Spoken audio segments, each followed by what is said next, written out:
Camp violence is usually pictured in male SS hands. Ravensbrück altered that image fast. It was Nazi Germany's largest women's camp and the only major camp built specifically for women. Female guards stood inside that camp from an early stage, and after the war, investigators examined their actions separately, then checked those accounts against survivors' testimony. That scrutiny points back to the camp itself. In 1939, the SS built Ravensbrück in Brandenburg, by a lake near Fürstenberg an der Havel. Berlin lay about 80 kilometers south. The location mattered. This camp was created for women from the start, not adapted later. The regime already had other camps, but Ravensbrück became the main place for confining women it marked as enemies. Jewish women arrived there. So did political prisoners, Roma women, resistance fighters from occupied Europe, Jehovah's Witnesses, and women labeled asocial. That last label stayed vague. It could mean homelessness or a relationship the regime did not approve. 6 categories entered the camp. To guard the women arriving at Ravensbrück, the SS recruited in plain sight. In 1939, they placed notices in newspapers and pushed the same offer through job offices, aiming at young German women who needed work. The pay beat factory wages, and the offer added housing, meals, and a uniform. Only one filter mattered. The applicant had to be German and fit Nazi racial rules. The SS did not ask for police experience, and they ran no psychological tests or background checks. Later, they called these guards Aufseherinnen, then sent the recruits straight into a course that lasted only a few weeks. That brief course barely ended before veterans took over. They placed new women beside older guards and taught them, by command and example, how to treat prisoners at Ravensbrück. In the early years, the course lasted only a few weeks. When the SS needed more guards fast, it cut the training even further. Older guards showed recruits where to stand, when to shout, and when to strike. Beatings formed part of the lesson.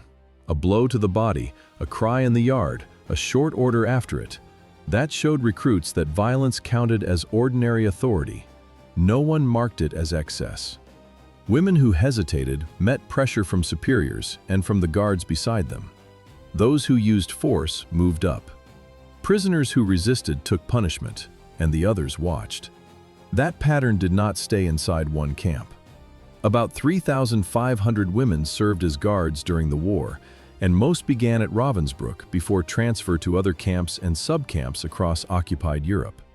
By 1944, around 150 female guards stood there at one time, over 45,000 to 50,000 women.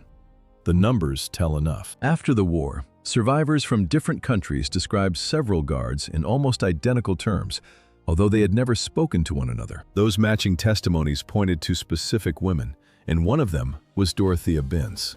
She reached Ravensbrück in 1939, 19 years old, after working as a domestic servant hired to clean and cook.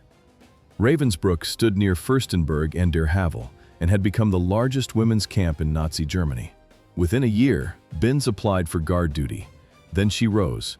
In time, she became Oberaufseherin, the chief female overseer, a post above the other women guards and close to prisoners every day. Survivors said she beat prisoners without cause, not to enforce a rule, but to display power. She kept a dog and used it against them. She also stretched roll calls for hours in freezing weather, even when counting took only minutes, and exhausted, starving women had to keep standing. She was also involved with senior SS officer Edmund Bröning, and survivors described both as indifferent to prisoner suffering. Binz ended as the camp's senior female overseer. That authority did not stop with SS women. The SS also raised selected prisoners over other prisoners. Carmen Mori became one of them. Mori was a Swiss prisoner at Ravensbrück, not a guard at first, and wartime reports linked her name to both German and French intelligence. The SS decided she was useful and gave her the post of Blockelteste, a prisoner put in charge of other women inside a barrack. The choice was deliberate. It let the SS push control into the barracks without watching every bed and doorway. Mori carried that power into the infirmary. Survivors said she beat sick and dying women between the narrow beds, including prisoners too weak to defend themselves. Witnesses also said she personally killed at least one prisoner. Many women feared her more for one reason. She was one of them.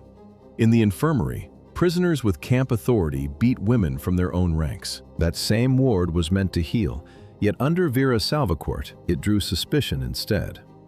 Salvacourt, a Czech nurse, worked in the camp infirmary, the Revier.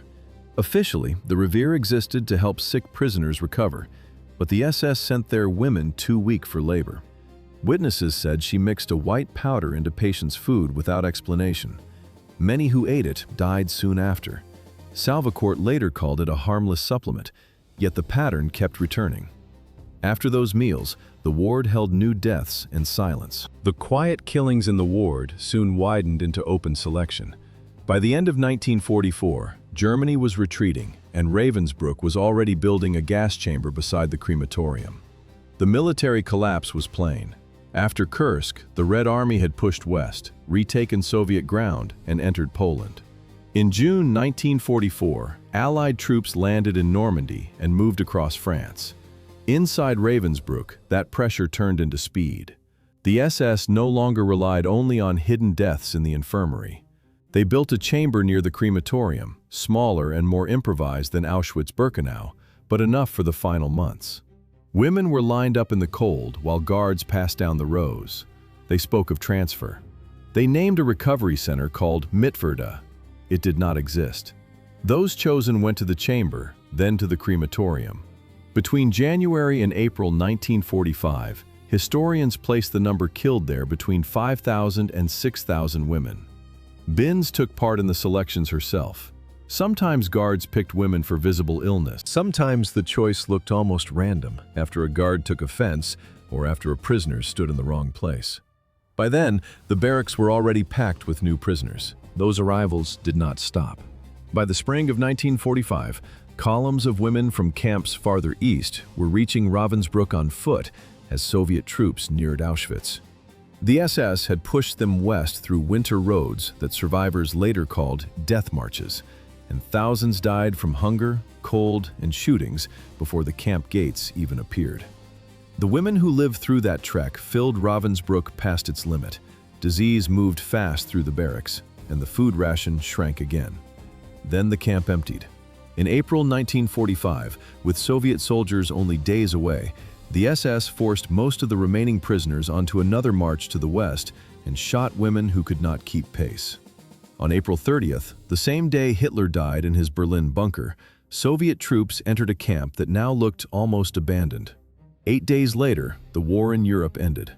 Several thousand women were still there, too sick to rise and too sick to march. While the sick women stayed behind, the men guarding Ravensbrück were already erasing themselves. The papers burned, uniforms were dumped, and the trail broke apart in ruined Germany. Some took false names. Some followed organized escape lines.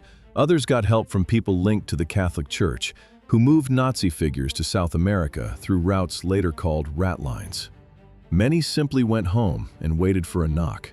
British forces took the lead in the investigation and tracked down the people who had worked there.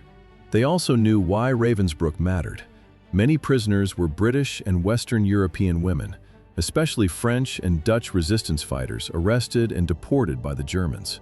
In the summer of 1945, the British War Crimes Investigation Team started interviewing survivors. The statements were detailed and damaging. Women who returned to France, Poland, the Netherlands, Czechoslovakia, and the Soviet Union named the same guards, the same violence, and the same patterns.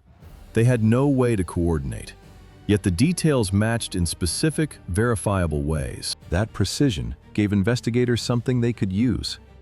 One of the first names was Dorothea Binns, arrested in May 1945 near Güstrow, only days after Germany surrendered. She was 25 years old. Witnesses said she looked calm. People at the arrest saw almost no concern on her face. The file then moved from general accusation to exact placement inside the camp, because survivors were naming rooms, duties, and routes as well as guards.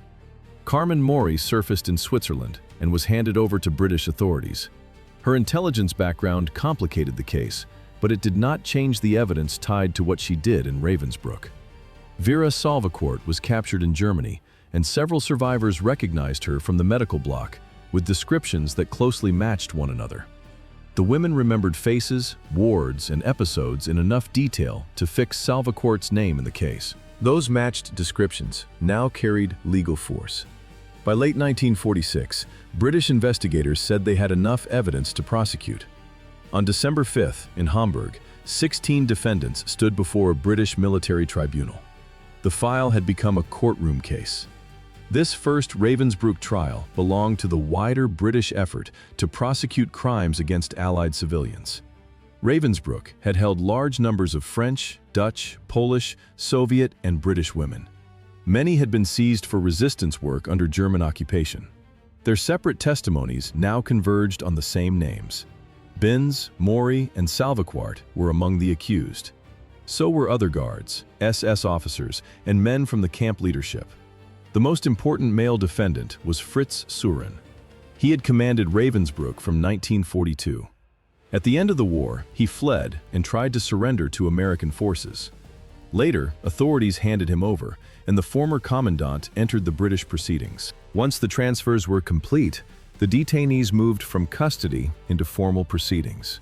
That step brought dozens of survivor statements into the record, and those women named the people they had seen inside Ravensbrück. Prosecutors charged the defendants with war crimes, including the murder of citizens of Allied countries, torture, and other inhumane treatment in the camp. Not in general terms, witness after witness identified specific defendants and described what each had done before their own eyes. Defense lawyers tried to push blame upward through the chain of command, arguing that commands came from above and personal guilt ended there. They pressed a second line for the women. Counsel said these defendants had not created the camp order, lived under male authority, and had no real power to resist. By the end, the defense had reduced its case to one claim. The accused only carried out commands from above. That final claim met an answer already on the books that year. At Nuremberg, judges had said orders did not erase war crimes. The prosecution used that ruling in Ravensbrück and rejected both defense lines. Rank mattered less here. What mattered was the extra step each defendant chose to take. No order told Dorothea Binz to keep starving prisoners outside for hours in freezing temperatures, just to deepen their suffering. No order told Vera Salvaquart to give suspicious substances to sick patients who had seemed to be recovering. Those were not clerical acts, they were personal acts. That is where the defense broke. On February 3, 1947, the tribunal announced its verdict. Judges found 11 of the 16 defendants guilty.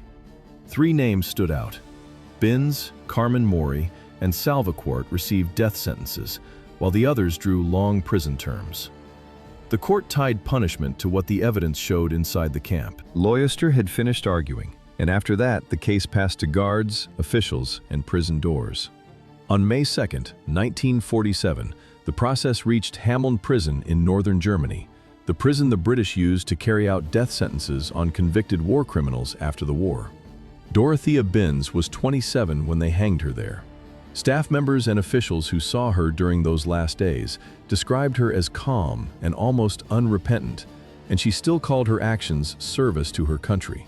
Vera Salvaquart died beside her that same day, although she had spent the previous months writing letters that insisted she was innocent. The letters changed nothing. One condemned woman never reached the gallows. Carmen Mori was absent from the final procedure, and the exact details were never fully explained. The night before her scheduled hanging, she used a sharp object and died in her prison cell. After the May hangings, investigators kept sorting Ravensbrück evidence. Between 1946 and 1948, British military tribunals held 3 separate Ravensbrück trials. 16 death sentences followed. Officials carried out only 14 of them. 2 causes cut that total.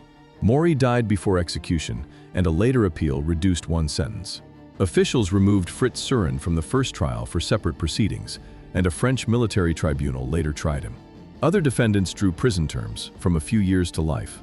The French tribunal executed Suren in June 1950. While the trials kept moving, home brought a different wall.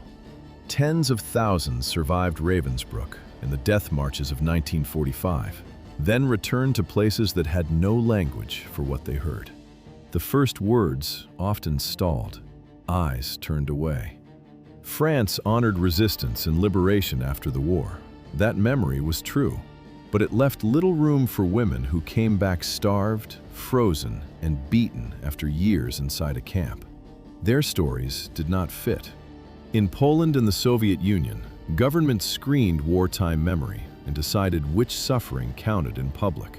Some women met disbelief, others met silence or plain discomfort, and many learned that speaking only deepened the distance at the table. So they stopped.